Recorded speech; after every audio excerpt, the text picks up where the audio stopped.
5 kilometre એટલે કે 5K race ઘણા લોકો માટે ફિટનેસની દુનિયામાં આ એક મોટો ગોલ હોય છે પણ આ સફર જેટલી રોમાંચક છે એટલી જ ચેલેન્જિંગ પણ છે અને હા એમાં ઘણી એવી છુપી ભૂલો છે જે સારામાં સારા પ્લાનને પણ બગાડી શકે છે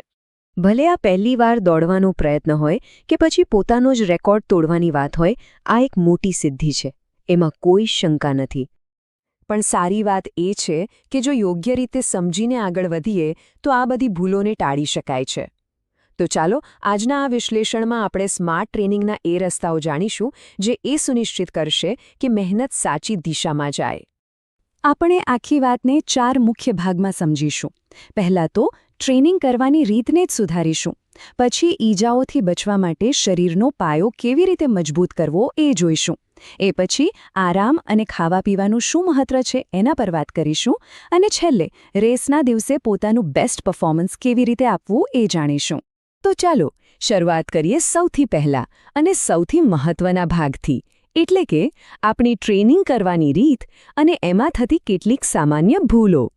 નવા દોડવીરોમાં આ ભૂલ સૌથી કોમન છે આપણને એવું લાગે છે કે જેટલું વધારે જોર લગાવીશું જેટલું ઝડપથી દોડીશું એટલું જ જલ્દી પરિણામ મળશે પણ હકીકત આનાથી સાવ અલગ છે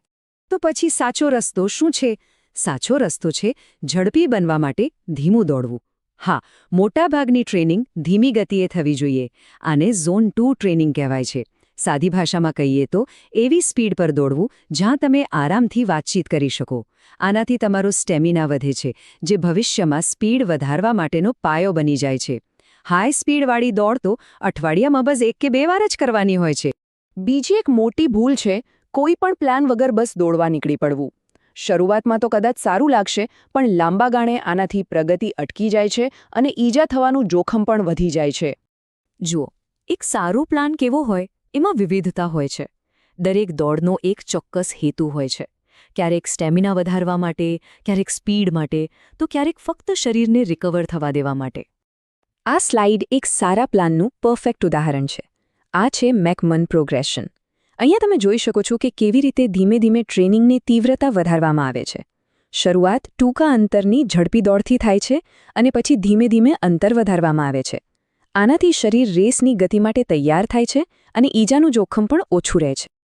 ચાલો હવે બીજા સ્ટેપ પર જઈએ એટલે કે શરીરને દોડ માટે કેવી રીતે તૈયાર કરવું અને ઈજાઓથી કેવી રીતે બચવું મોટાભાગના લોકો એવું માને છે કે દોડવીર બનવા માટે બસ દોડવું જ પૂરતું છે પણ આ એક મોટી ભૂલ છે માત્ર દોડવાથી શરીરના એ સ્નાયુઓ મજબૂત નથી થતા જે દોડતી વખતે સ્થિરતા આપે છે અને આના કારણે જ ઈજાઓ થાય છે એટલે જ સ્ટ્રેન્થ ટ્રેનિંગ ખૂબ જ જરૂરી છે ખાસ કરીને કોર અને હિપ્સને મજબૂત કરતી કસરતો જેવી કે પ્લેન્ક કે ગ્લૂટ બ્રિજ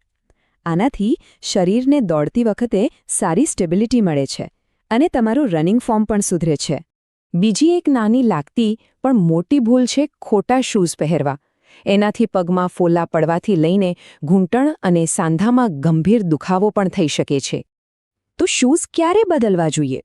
એક સામાન્ય નિયમ છે કે દર 500થી 800 કિલોમીટર દોડ્યા પછી શૂઝ બદલી નાખવા જોઈએ કારણ કે સમય જતાં એનું કુશનિંગ અને સપોર્ટ ઓછો થઈ જાય છે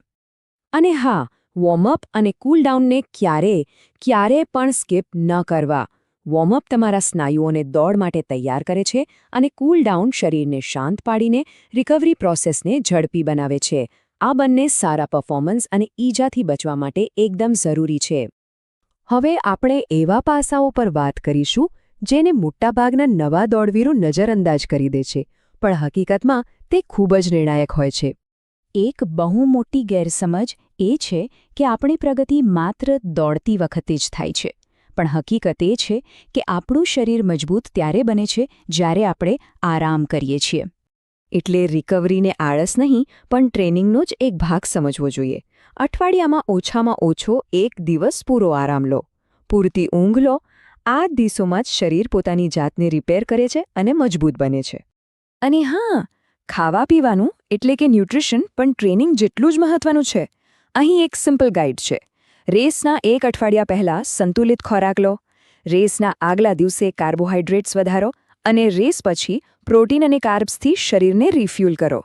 યોગ્ય સમયે યોગ્ય ખોરાક પરફોર્મન્સમાં મોટો તફાવત લાવી શકે છે. અને હવે ચાલો આવીએ આપણા અંતિમ પડાવ પર, એટલે કે રેસના દિવસે શું કરવું અને શું નહીં એની સ્ટ્રેટેજી. રેસમાં સૌથી સામાન્ય ભૂલ કઈ થાય છે ખબર છે? ખરાબ પેસિંગ. એટલે કે શરૂઆતમાં જ બહુ ઝડપથી દોડવા લાગવું અને પછી અડધે રસ્તે જ થાકી જવું. અથવા તો એટલું ધીમું દોડવું કે ફિનિશ લાઇન પર પહોંચીએ ત્યારે લાગે કે હજી તો ઘણી તાકાત બાકી હતી. એકસરખી ગતિ જાળવવી એ સફળ રેસની ચાવી છે. જેમ કે જો તમારો ગોલ 22 મિનિટમાં 5K પૂરો કરવાનો હોય તો તમારે દરેક કિલોમીટર લગભગ 4 મિનિટ 24 સેકન્ડની ગતિએ દોડવું પડશે. આ ચાર્ટ બતાવે છે કે એકસરખી ગતિ તમને તમારા લક્ષ્ય સુધી કેવી રીતે પહોંચાડી શકે. દોડતી વખતે શ્વાસ પર નિયંત્રણ રાખવું પણ ખૂબ જરૂરી છે. આ એક સરળ પણ અસરકારક ટેકનિક છે. 3 પગલાં સુધી શ્વાસ અંદર લો અને 2 પગલાં સુધી બહાર કાઢો. આનાથી શ્વાસની લય જળવાઈ રહે છે, થાક ઓછો લાગે છે અને શરીર પરનો તણાવ પણ ઘટે છે. અને અંતમાં એક વાત હંમેશા યાદ રાખજો. 5K ટ્રેનિંગનું સાચું વળતર એ ફિનિશ લાઇન પરનો મેડલ નથી, પણ આખી સફર દરમિયાન પોતાની જાતમાં સુધારો કરીને જે આત્મવિશ્વાસ મળે છે તે છે. દરેક ભૂલ જે સુધારવામાં આવે છે અને દરેક પગલું જે આગળ ભરવામાં આવે છે તે એક વધુ સારા અને મજબૂત દોડવીર બનાવે છે.